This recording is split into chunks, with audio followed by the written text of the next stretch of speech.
There was once a man named Max. Max was a modern man, you see. He partied, drank, had fun, and did any of the 1,000 things the modern man finds refuge in. Max had no inner direction and spent his life reacting to the outside stimuli from the world. One day, Max found himself in a dangerous neighborhood.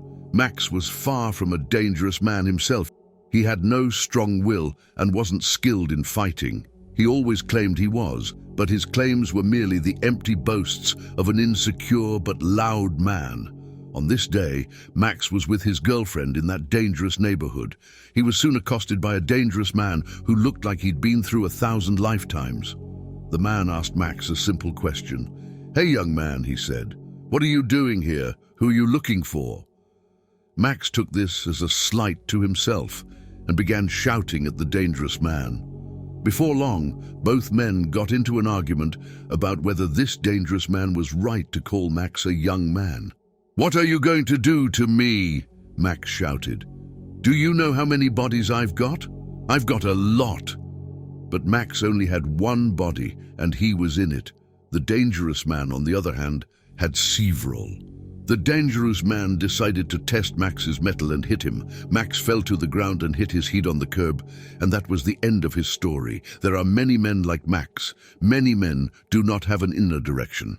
Many men, and even you could be one of them, do not know how to be still and let the waters of circumstances wash over them. One of the biggest failures of the modern man is the inability to understand the situations he is in and react to them. In this video, I'll be teaching you ancient techniques from great philosophers and rulers to help correct that. We will be looking at 9 unique situations you must stay silent in and why. I'll also tell you the framework that can give you that inner direction you need to understand when to speak and when to be silent. In the face of anger, Marcus Aurelius was the last of the 5 good emperors of Rome. They called these 5 emperors good because they governed according to Stoic values. They were benevolent monarchs who guided their country through wisdom and virtue. It wasn't easy for these monarchs to do this, and it was especially hard for Marcus Aurelius. Under him, Rome witnessed a lot of military conflict. In the east, Aurelius fought against the revitalized Parthian Empire, and in the west, against the kingdom of Armenia. And Marcus was victorious. He fought gallantly and defended his people from harm. Yet he had this to say about anger: the best answer to anger is silence. Emperor Marcus Aurelius had a good habit of not replying to anger. It didn't matter who got him angry, he didn't reply. Even if he got angry, which seldom happened, Aurelius was steadfast. He never replied. Why did Aurelius do this? After all, the leaders of today always reply to anger. Even governments usually put out press releases when they are angry about an incident or the other. Marcus argued against that. His reason is simple. When you reply with more anger, all you're doing is perpetuating a cycle of conflict that ends up ruining you. Every human being wants and strives for peace and prosperity, but a cycle of anger and violence is the opposite of that.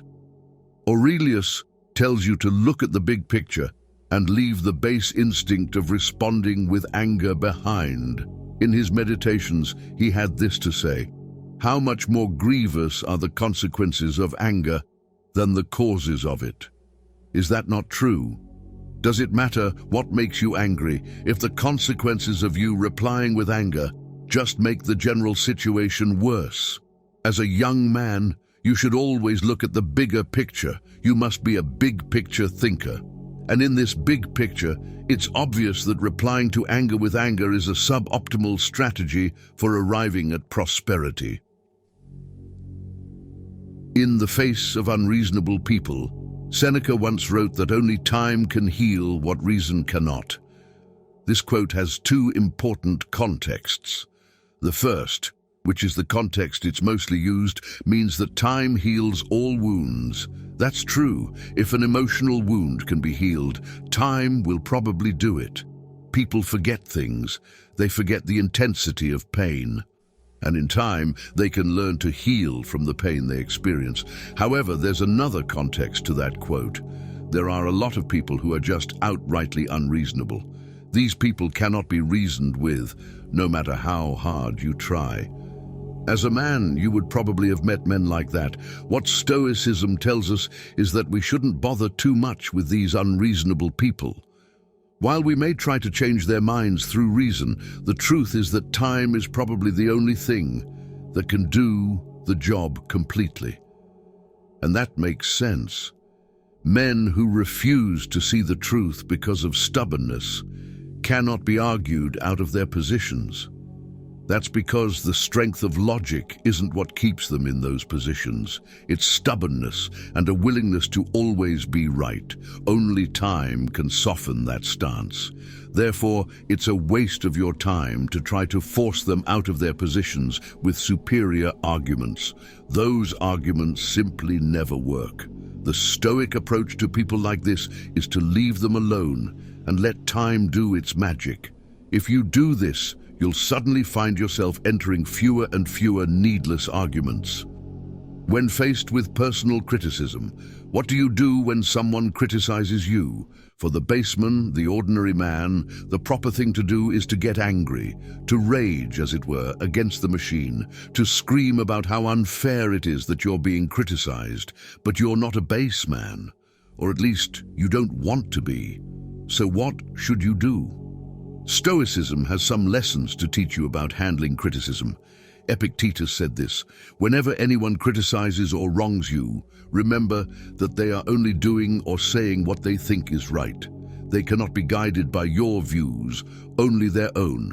So if their views are wrong, they are the ones who suffer insofar as they are misguided. When someone criticizes you, there are two options. The first is that they are correct and you indeed have some fault. That's possible because even the greatest men aren't perfect. We all make mistakes and do things we ordinarily shouldn't do. So yes, that criticism can be the right picture of things. The second option is that they are wrong about you. This is also likely.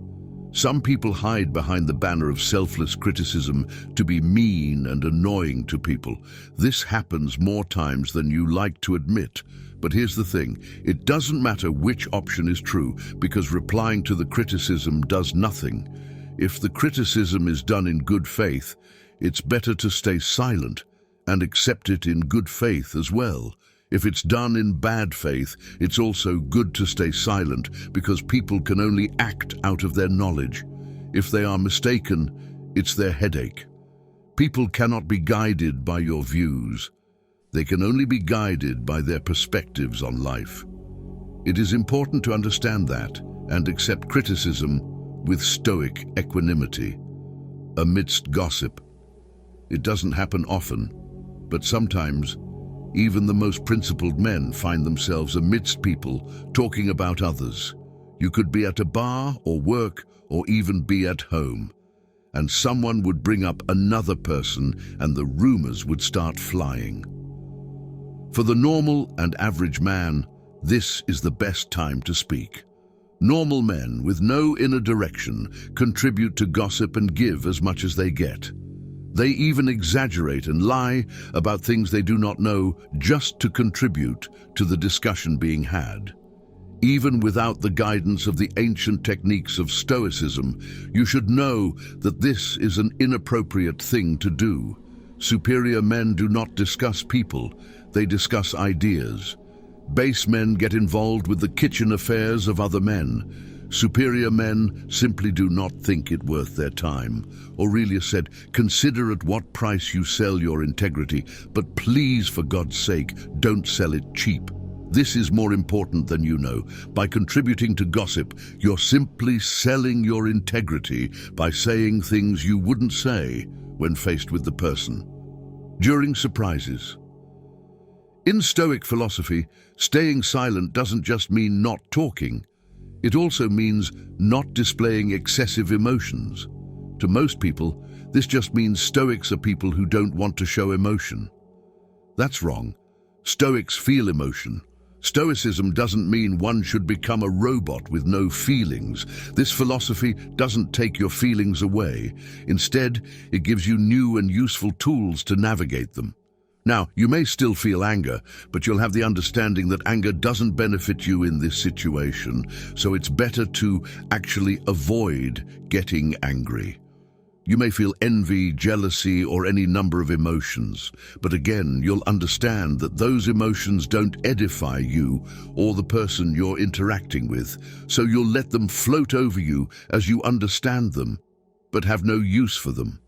The same goes for surprises. This may come as a shock to you, but Stoic philosophy says it's ridiculous to be surprised at anything that happens in life. Marcus Aurelius said, "How ridiculous and how strange to be surprised at anything which happens in life." Aurelius here highlights the Stoic principle of accepting the inevitability of change and the unpredictable nature of life. The Stoics believed in the importance of maintaining equanimity in the face of external events, whether positive or negative. Being surprised by the twists and turns of life reflects a lack of alignment with Stoic values. If life surprises you, that means you had some expectations that life was meant to bend some way or treat you some way. But Stoic philosophy allows us to understand that life doesn't owe us any such thing. You are not owed a single day more as a human being. You're not owed another meal. Life owes you nothing, and understanding that will allow you to deal with the ups and downs that come with being human. Understanding these dynamics allows us to keep silent and stay calm, even during moments of surprise.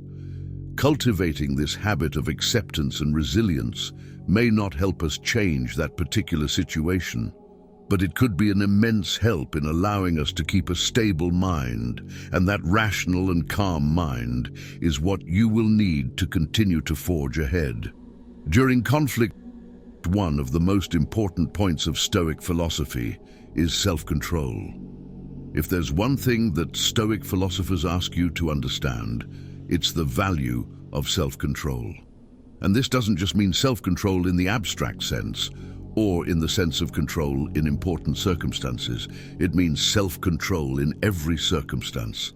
It's the very cornerstone of Stoic philosophy. Many men think it's okay, and even fashionable, to lose control during certain special circumstances. They even explain this away by saying they were caught up in the heat of the moment. But Stoicism tells us that the heat of the moment is exactly when you should exhibit the most self-control. Epictetus says, "We cannot choose our external circumstances, but we can always choose how we respond to them." This is an everlasting truth. You cannot choose the actions of others. You cannot know what makes them tick. You can only guess their intentions, and you have no control over their actions. What you do have control over is your actions. This is even truer during times of conflict. Humans cannot do without conflict. Even Stoic philosophers get into conflict now and then. Epictetus, for instance, was born a slave before he gained freedom from his masters in Rome. Despite facing significant adversities in his life, he managed to navigate them all with the skill and patience of a man who knows what to do and when to do it. You must be the same. When you face conflict, you must understand two things. The first is that whatever you say may have a limited impact on what the other person wants or is saying. The second is that you must know the best way to navigate the conflict is through rational contemplation that may happen only in silence. Once you realize those two things, you discover that it's in your best interests to stay quiet and think about the situation. In the presence of ignorance, one experience most people can relate to is being in the presence of ignorance. There are very few men who can say they've never been subjected to arguments, complaints, and even speech by ignorant people. That's because human beings have a knack for speaking about what they know nothing of. Some of these displays of ignorance are done honestly, as some people are just honestly mistaken. However, a lot of it is done by people who simply love listening to the sound of their voices. Here's the thing, if you ever get into an argument with someone who loves the sound of their voice, There's only one thing they want to do. They want to hear their voice again and again and again. So just speaking up and trying to educate them just means you're giving them an extra lifeline to drone on and on and on. Stoic philosophers, as you may expect, do not take kindly to ignorance at all. Epictetus famously said, "We have 2 ears and 1 mouth so that we can listen twice as much as we speak." This quote means that it's always beneficial to listen more than you speak. This means it's important to have a listen-first approach to whatever interaction you have with others. When one listens more than they speak, they are less likely to speak out of ignorance, because they will know much more than what they say. If you are ever faced with an ignorant person, remember this. It's important to stay silent and avoid giving the ignorant person even more ammunition to spread their ignorance. You must also remember that you could very easily be that ignorant person if you don't practice listening twice as much as speaking before making important decisions. Our life is a tapestry of the decisions we make. One good decision can turn your life around, and a bad one can lead you to ruin. That's why it's important to make decisions with the highest level of care you can imagine. For the rational man, which you must be, this means silently contemplating the consequences of the decision you're about to make. The normal man, the modern and average man, doesn't do this. You often see people who make decisions based on whims or sentiments. They don't think deeply about the consequences of what they are about to do. Some don't even imagine the consequences before they happen. They go through life like it's a casino game, and they can do whatever they want and just expect to be lucky. You cannot be that. You have to be more. And the way to be more is to rationally contemplate your decisions in silence. Before you make an important decision, sit down in silence and ask yourself these questions. Do I want to do this? If I make this decision, what are the possible consequences? Can I live with these consequences? What is the opportunity cost if I don't make this decision right now? If you try really hard and apply yourself, you'll find the answers to these questions deep within you. While making these decisions, remember not to be unduly scared of consequences. It's one thing to rationally contemplate the consequences of your actions, and it's another to be terrified of them. Seneca once said that he who fears death will never do anything worthy of a man who's alive. This is completely true. If you allow the fear of death or negative outcomes in general to stop you from doing the right thing, then you would not be worthy of your life. The secret power of Stoics is the ability to rationally wade into the waters of life without letting the turbulence of destiny get to them. To do this, you must reject a fear of death or terrible outcomes and understand that risk is a natural part of life. What the Stoic fears isn't terrible outcomes or death. It's not realizing those outcomes before they happen. During times of misfortune. In the beginning of this video, I told you that being silent doesn't just mean not talking. You can talk while being silent within your spirit. And at the same time, you can have a turbulent spirit while not saying anything at all. When misfortune befalls the average man, his reaction is to express the pain of it all, to wail, go complain, to imagine even worse misfortunes. Stoicism tells us that this is the best time to be silent within our spirit. Stoicism deals with accepting life with all its good and all its bad with equanimity. That is the entire point of this ancient philosophy. Seneca said, "We suffer more in imagination than reality." And how right was he? When misfortune befalls us, we make things worse by imagining even worse misfortunes and dwelling on the ramifications. When we can simply accept it and let it wash over us in silence. Stoicism tells us that the true test of man is whether he can accept all of this, all of life has to offer, with a contented, grateful and silent spirit. And that's what you must do.